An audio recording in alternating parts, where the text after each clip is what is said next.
Accident भयो भने चाहिँ के भएछ त्यसले एक्सिडेन्ट भयो भने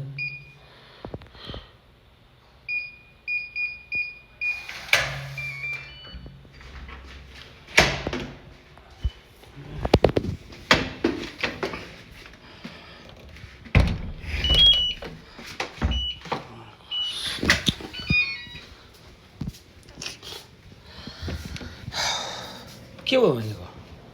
के भयो कसरी खुट्टा कसरी भयो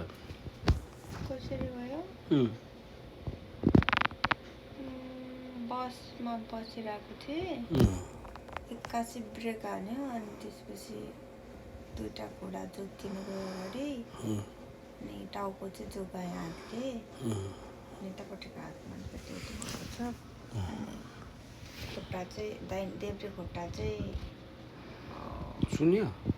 सुन्नेको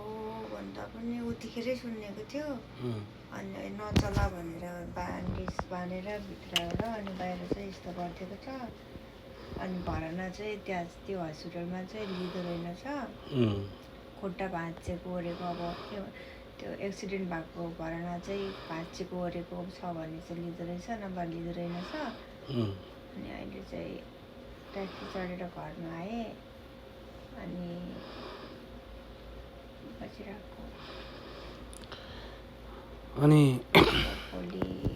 अर्को हस्पिटलमा गएर भर्ना गर्नुपर्ने अनि आत्तिर फोन गऱ्यो अनि म त तपाईँ छिटो आउनु फौजा चाहियो भन्छ प्यान चाहियो भन्छ अनि त्यहाँनिर फौजा चाहियो भनिरहेको थियो अनि फेरि भर्ना नहुने भएपछि अनि फेरि उता अर्को हस्पिटल जा भनेर पठाइदियो अनि हस्पिटल खोजेको राति भएर अनि हस्पिटल के अरे लिएन कतै पनि अनि अहिले चाहिँ घरमा आयो अनि अब भोलि बिहान नै 9 बजे अर्को हस्पिटल जानु दुखिरहेछ खुट्टा के अरे ज्वरो आइरहेछ भित्र ब्यान्डेज बाँधेको छ अनि बाहिरबाट चाहिँ यो नहल्लियोस् भनेर बाहिरबाट चाहिँ यस्तो यो के हो तलपट्टि यस्तो राखेको छ फलाम जस्तो के भन्छ यसलाई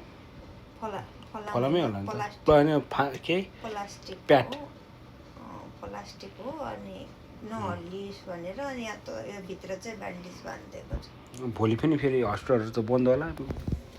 भोलि चाहिँ खै के छ थाहा छैन अब अघि फोन गरेर सोद्धाखेरि चाहिँ भोलि चाहिँ हुन्छ भने थियो एउटा हस्पिटलमा चाहिँ डक्टर हुन्छ भन्ने थियो अब भोलि चाहिँ गोलोजनाल भएर बिदाको सबै अब कामदारको बिदा भएको भएर पहिला चाहिँ ट्रिटमेन्ट सेन्टरहरूमा हस्पिटलहरू सबै खुल्ला हुन्थ्यो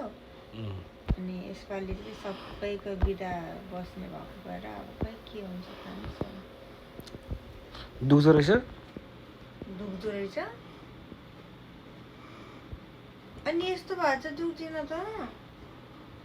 चलाउनु त भएको तब त्यो स्कुल पढेदेखि धेरै नै यस्तो उ भयो है कहिले खुट्टा त्यो स्कुल पढेदेखि नेपाली 11 लाख जति खर्च 11 लाख पढी भएपछि 11 लाख होइन कति 13-14 टोटली अपरेसन त्यो हस्पिटल भर्ना भएदेखि दुईवटा अपरेसन गर्दाखेरि कति 11 लाख भनेपछि 14-15 लाख त खर्च भइसक्यो छोडिनु त्यो स्कुल छोडिदिनु अनि तपाईँ चाहिँ भोलि पर्सि होइन छुट्टी किन आउनु कहाँ छुट्टी नै छैन त अनि त्यो कहाँ एक्सिडेन्ट भयो भनेर अनि रोइ फोन गरेर त अनि के नै भयो भनेर अनि भोलि के नै भयो अनि यत्रो एक्सिडेन्ट भएर खुट्टा चल्दैन अनि त्यही त अनि रोइ फोन गरेर चाहिँ अनि कम्पनीले पनि बिदा भोलि मिडिया भएर अरू काम नहुनु भएर भनेर ल भनेर चाहिँ नत्र त अर्को काम भइदिएछ सामानहरू पठाउने भइदिएपछि त बिदै पाउँदैन अब भोलि गएर हस्पिटल भर्ना भएपछि के भन्छ थाहा छैन अब एमआरआई गर्नुपर्छ होला सिटीमा चाहिँ त्यस्तो केही पनि देखाएको छैन अनि एमआरआईमा चाहिँ अब के भएको छ थाहा छैन भित्र हड्डीहरू फुटेको हुनसक्छ भन्दै थियो। भोलि चेक गरेर थाहा ल भोलि जाउँ ल अब राति यतिखेर आइपुग्यो 10 बजे